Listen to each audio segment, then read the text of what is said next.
Morning, everybody. Hope everybody is well. It's time for another morning dog walk video. Haven't done one of these since the Manchester City game in the EFL Trophy. If you remember, that game was that video was beset by problems, with eventually me being interrupted by a farmer and cutting it short. So today I just wanted to do a little bit post Sunderland, really, and there's a couple of reasons for this. I don't normally do post-match reaction videos because we talk about it on the podcast. There's also an awful lot written. I do my match report. I'm always conscious of kind of saturating the content market with far too much stuff. Just turn comments on so I can see who's about. But I think post Sunderland, there's some things that I really wanted to pick up on, and it's not all IMPS related, if I'm honest. Those who follow me on Twitter may have seen some exchanges with Sunderland fans yesterday, and I got asked yesterday to do 4 or 5 post-game review videos with Sunderland podcasts. Now, I'm working at the moment quite a lot, so it wasn't really all that much time to do any, and I turned them down. But the kind of attitudes that were coming back, bar one, I mean, Speak Sunderland were very well, but bar one, the others were kind of, amazing how busy you are after a 4-0 defeat and things like that. And I actually found it quite distasteful because, Sunderland are a big club, and I appreciate, when we talk about Will Grigg at 4 million and they didn't pay 4 million, they paid like 1.5 plus add-ons, and we talk about Charlie Wyke at 1 million and it was plus add-ons and all that sort of thing. Yeah, I get it. But the fact of the matter remains that we shouldn't have been favourites for yesterday's game in any world, on any planet, and we were. Not yesterday's game, Saturday's game, sorry. That's how busy I was yesterday. And I kind of think, when we lost to Portsmouth, you didn't get the Portsmouth fans kind of coming on and saying that, did you? I understand Sunderland have had a bad time. I understand that it was a great win for them. And fans of every club should celebrate wins when they get them, 100%. But to do that by kind of, gloating over, I mean, if Anthony Joshua had got into a fight with a 19-year-old on Saturday and beaten him quite heavily, even though the 19-year-old had been doing well, would he then say, come round with your mum and sit in the lounge and we'll have a chat about how much we've kicked your ass? Probably not. The truth is, we were beaten by a side who played much better on the day. And, in the run-up to yesterday, I'm at it again. In the run-up to Saturday's game, I made it kind of very, very clear that I thought that they were a squad full of good players. Their depth from the bench, they've got good young options as well. Jack Diamond proved that with his goal. They're just a good side from back to front who have been managed really badly. And I think there's an element, and I'm not saying all of the support, I'm not even saying like a huge percent, but there is a small percentage of the support at Sunderland which seems to enjoy playing the victim a little bit. We're in League One, Tin Pot League, blah, blah, blah. And we know this because we have been in the same position, because when we were in the National League, there was a small section of our support that would do exactly the same thing. And it kind of raised questions about club status for me. Some interesting questions. And that was probably just a distraction from the fact that we got dicked at home and I don't enjoy it. But it kind of, as football fans, we all think that we deserve to be at a certain level. I was always brought up being told by my dad that Lincoln City were a 3rd division side. That's where we should be. We should be a 3rd division side, boy. That's where we've always been. And when I look back, he was actually wrong. We'd spent some time in the 3rd division during his lifetime. Spent some time in the Boys Championship during his very early lifetime. But we were a 1st division side when Dad was telling me that. Why? Because we were in the 4th division, and we had been in the 4th division for a couple of seasons. And the only time I think a team have got the right to say we're not a League One side is if they are relegated under certain circumstances and then bounce straight back in one. And then you can argue for their stint outside of their expected whereas I think we're one. Blackburn Rovers, I'll have to turn around because it's quite windy here. Blackburn Rovers were a side that went down, we're not in their 3rd division side, would say back up brilliant. If you end up in League One for 3-4 years, you're a League One side. And then you have to readjust. You're a League One side with huge potential, but you are a League One side. We are now only just becoming, in my opinion, a League One side, because last year was our first year back. If we'd gone straight back down, you could have argued that we were a 1st division side. Got a little bit lucky.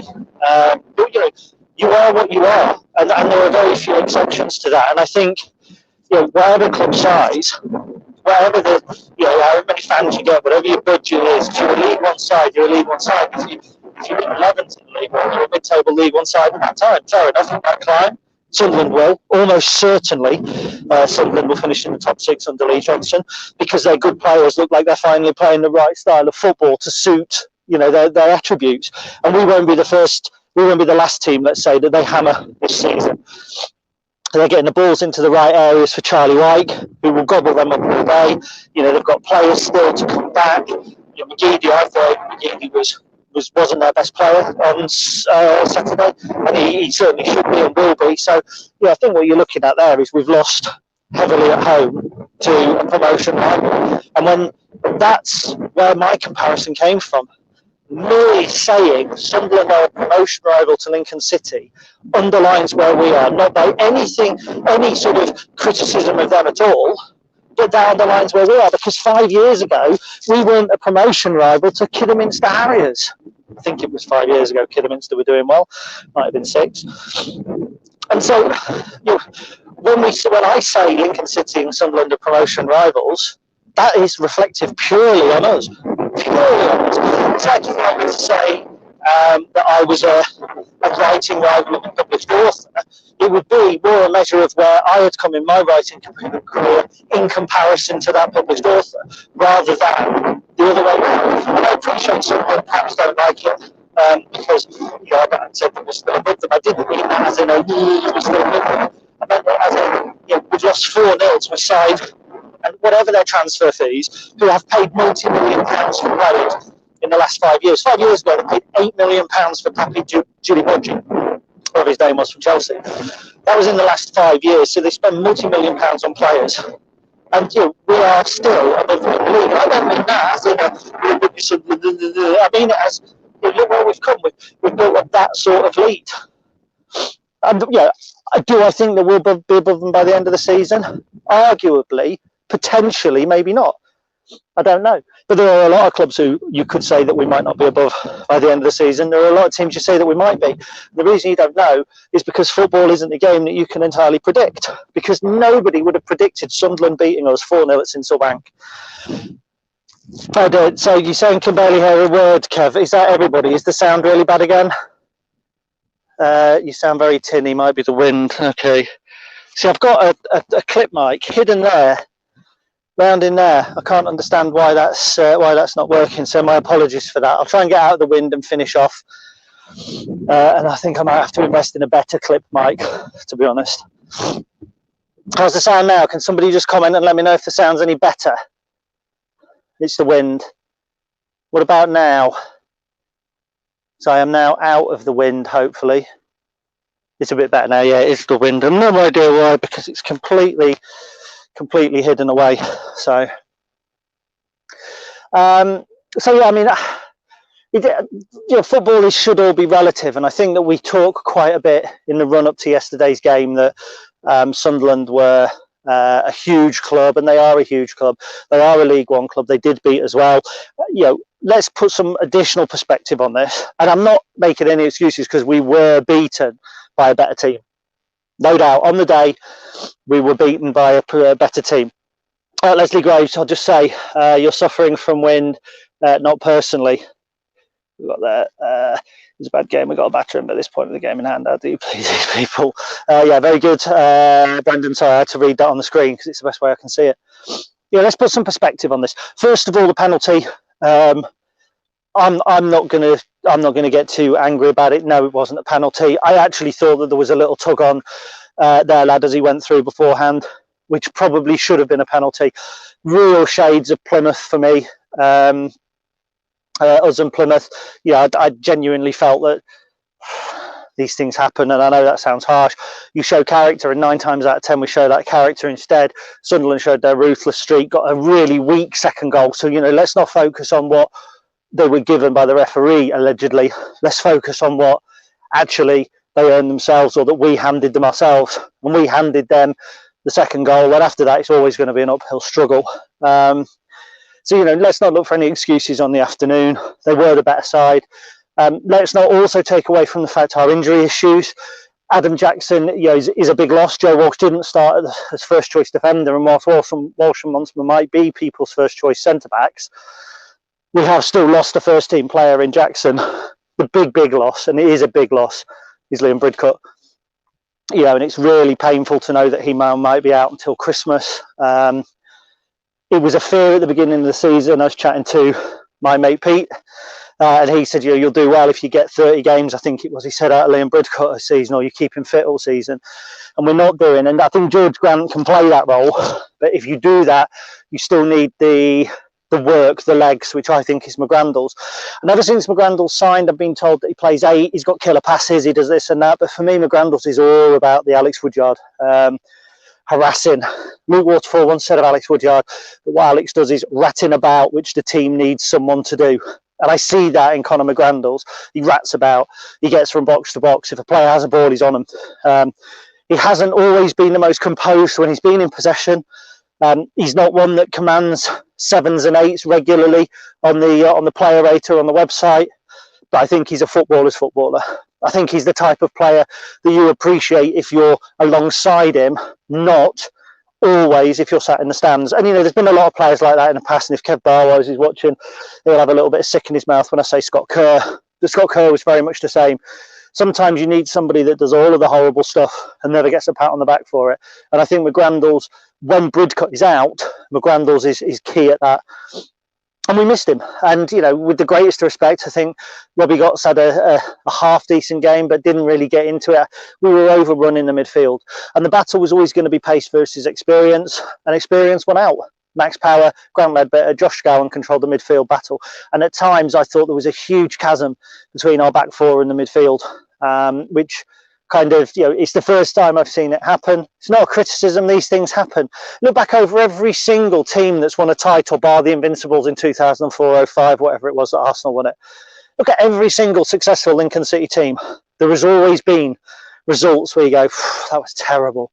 The year that we won the title, did we lose 4-1 at home to Crewe? Or did we beat them 1-0? It was the year before we lost 4-1 at home to Crewe. The 3-0 defeat at Ernest Gillingham the day we lifted the title. You know, these results happen. The measure of a team and the opportunity is how you bounce back. And that kind of takes me a little bit to some of the stuff I used to do when I was a manager of builders, merchants and things. Every bad opportunity, every bad occurrence is an opportunity. That was always told in customer service. Every bit of bad customer service is an opportunity to impress somebody, to turn around and sort the problem out, and you can come away looking good out of a bad opportunity. And that's where the players are at the moment. The bad opportunity, the bad occurrence was losing 4-0 to Sunderland. The opportunity is coming out of that and picking up 7 points from 9 and going, we bounce back again. We bounced back from the double dip defeat against Doncaster and Portsmouth very, very well. We can bounce back from this. So at the end of the day, you never write, when I say write these games off, you should never actually do that, because you should always bear in mind what the results were. You should always bear in mind what the performances were. And, you know, as a team, they will be doing. And, you know, there'll be some frank discussions, I would imagine, right about now in the training, around the training ground, as they sit down and watch a video back from Sunderland and pick out some of the faults. And we know the players, we know 1 or 2 of the players that will be getting a hard time this morning. You know, one of the fullbacks probably has had better games. In the midfield, there was 1 or 2 players that have maybe played a little bit better. There was some poor decision making going forward. I thought Brennan Johnson had a good game, but he missed a couple of good chances. There's plenty to work on and develop. And I think bad teams are ones that lose, and you come away thinking, how on earth are we going to get any better from that? But we know that that wasn't the best Lincoln City, and another previous manager always said that, be the best version of yourself. Used to say it to people, used to say it to the players, used to say it as a collective squad. Be the best version that you can. And if you're not the best version of you can be, show that you tried. I don't think we lacked application. I think the heads dropped a little after the 3rd goal. But I thought we came out again. We just weren't at it. It just wasn't working. And we lost to a side, you know, Aidan McGeady. And again, Sunderland fans, if you want to pull me up on it, fair enough. 30 grand a week. I bet you could collect 15 players from our squad and collectively barely have 30 grand a week. So bear that perspective in mind. And whatever Sunderland fans are telling you that, you know, Charlie Wyke actually only cost 350,000, would still be 6 figures above our record signing. Will Grigg only actually cost 1.5 million. Do you know what I mean? So it's all about that perspective, I think. and it's important to have it. I don't read Lincoln City banter, and I'll say that one specifically, but I don't read the Facebook banter sites anymore. I like differing opinion, but I like balanced opinion. So I try and stay on Twitter. Sunderland fans made that very difficult for me. So let's have a quick look at some of your comments before we go. Lots of people saying the sound is awful, which I'm sorry to hear. David Johnson, morning Gary from America. Sam White, evening Gary from New Zealand. Fantastic stuff. And Connor Pearce, I'm pretty sure he's right here in the UK. Need to bounce back indeed. Chris, hope you're well, mate. Not seen Chris for a while. He'd regularly come up here for a game of pool, which I am missing immensely. Here we go. Chris Keneally, gutted about Saturday, but called it. McGrandles and Bridcut, massive misses, he means, by the way, in the middle of the park. Bit of perspective, though, indeed, and I agree 100%. John Clack, 1 or 2 goals from us on Saturday would have made it a different game, but it wasn't to be. Yeah, look, if Brennan scores one of those 2 chances, and bear in mind he got in those positions, so let's not, I'm not Brennan bashing here by any stretch of the imagination, but if he scores one of those 2, and he should really score one of them. Probably the second one was a better opportunity. But it's easier to say when you're walking around the Lincolnshire Wolds with a stick in your hand and a dog in front of you, isn't it? So, I should have scored that. I would have scored it if I'd got a controller in my hand on FIFA. Not always that easy. But he scores one of those, and I think Sunderland's confidence goes. They grew in confidence after the penalty. Up until the penalty, it was probably, 50-50 in the first 15 minutes. We'd had the better chances to score, but you could see what they were trying to do. But certainly, I think if you get a goal early doors, you kind of knock them off their stride. So let's have a look. We didn't play well on Sunday because Sunderland didn't let us. I think after the first goal, and whether it was a penalty or not, I'm not debating. It was given, it was a penalty. They were in the area, they were attacking. I think after that, I think they played very well. I think they did an effective job. I think that they were able to nullify us in the middle of the park. I think that Grant Ledbetter was excellent. I think Josh Scowen had a really good game. And if you control that area when you're like for like in 2-4-3-3s, which essentially I think we were, if you're controlling that midfield area, you control the game. It's that simple. If you're doing, if the both of you are set up the same way and you're trying to play the same sort of game plan, then the team that wins are the ones that execute it better. And they stopped us in certain areas, and then we're able to play their game on the back of it. So, Kate Jackson, morning Gary, hope you're well. Clubs are only as big as the division they're in. Got sick of teams like Bradford constantly saying they were too big for League Two, yet never troubled the top half of the table. Indeed. That's kind of, obviously that was a comment from a little bit earlier. It's the point I'm making. You're only as big as the division you're in. And I think that can last, like I say, for a season, you can probably get away with we're bigger than this division. That looks lopsided. Can't you? So, you know, if you go down and then come straight back up, Plymouth, they came down from League 1 into League 2 one season and went back up. Could they argue they're too big for League 2? Yeah, maybe not. Maybe that's a bad example, but you know what I mean. They're more of an established League 1 side. That's the wind. Dan White, thanks for putting this perspective. Makes me feel far less disappointed. It's only taken me 48 hours, Dan. Lots of people saying about the wind, so I'm pleased that I'm now out of it. My apologies for that. Brendan Lawler, we had a look at that one. Who have we got down here? Just a quick one. Morning, Mo. Looking forward to Shrewsbury from Rob Haddon tomorrow night, as we need to get over Saturday's Moorland. Going to be a really tough game because they're going to look to stop us playing, and they will be a lot more effective than they were on Tuesday night. They've won at Hull. They're going to have some confidence. They've got that new manager bounce, just as Sunderland have, which I don't actually believe in, but it's nice to be able to say it. I think a new manager bounce sometimes is just a reflective of.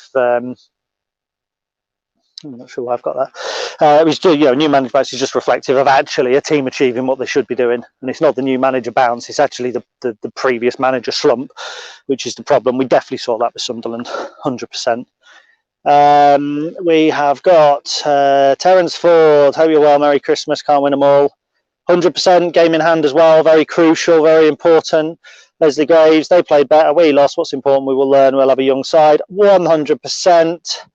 Dan White, our team's going to use the same tactic as Sunderland and Pompey, stop us playing. I think Pompey didn't stop us playing. I think they were just better than us at what they did. I think teams have tried to stop us playing already this season and failed. I think Fleetwood were kind of very good at that. They tried to play a different way. I think Rochdale, was it Rochdale? One of the teams that we played, might have been Swindon, tried to mark the 6. I think it was when Bridcut played, tried to mark him out of the game and didn't manage it. Sorry, it's getting windy up there. And so, I think teams can manage that. I don't think it was easy to be found out. I don't think that this is a 2006-07 where, teams are going to come to us and go, we know Alan can play, we're going to stop it. Because I think although we play the same patterns, we are fairly adaptable. So better teams, Dan, might be able to stop us playing, but that's football. Other teams are not going to be able to. And there'll be some games where we play to the opposition rather than play to our own strengths as well, which we have done a couple of times in the past. Steve Barton agrees. Thanks for putting in perspective. Over it now. Looking forward to tomorrow night. Yeah, indeed. And finally, Charlie Russell. Any news on the pool cue?